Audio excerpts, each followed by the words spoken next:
கள்ளக்குறிச்சி மாவட்டத்தில் நடைபெற்ற கேல் ரத்னா உலக சாதனையில் 45 நிமிடம் இடைவிடாது சிலம்பம் சுற்றி சாதனை படைத்த மாணவ மாணவிகளுக்கு பாராட்டு விழா மற்றும் மாணவர்களின் படிப்பு மற்றும் விளையாட்டு சம்பந்தப்பட்ட வளர்ச்சி பற்றிய ஆலோசனை கூட்டம் நடைபெற்றது. வேலூர் மாவட்டம் குடியாத்தம் தாலை சிலம்பம் பயிற்சி பள்ளி மற்றும் சுப்பிரமணிய சிலம்பம் கலைக்குழு சார்பாக மாணவ மாணவிகள் மற்றும் பெற்றோர்களுக்கான ஆலோசனை கூட்டம் நடைபெற்றது. மேலும் கள்ளக்குறிச்சி மாவட்டம் சங்கராபுரத்தில் நடைபெற்ற கேல் ரத்னா உலக சாதனை நிகழ்வில் 45 நிமிடம் இடைவிடாது சிலம்பம் சுற்றி சாதனை படைத்த தாலை சிலம்ப பயிற்சி பள்ளி மாணவ மாணவர்களுக்கு பாராட்டு விழா மற்றும் பரிசுகள் வழங்கும் நிகழ்ச்சி நடைபெற்றது.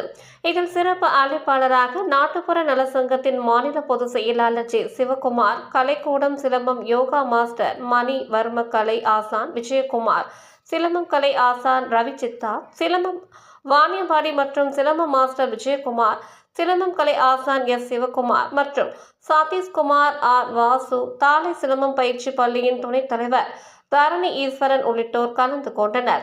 மேலும் மாணவ மாணவர்களின் படிப்பு, விளையாட்டு சம்பந்தப்பட்ட எதிர்கால வளர்ச்சி மற்றும் அரசு வேலைவாய்ப்பு பற்றிய ஆலோசனை கூட்டமும் நடைபெற்றது.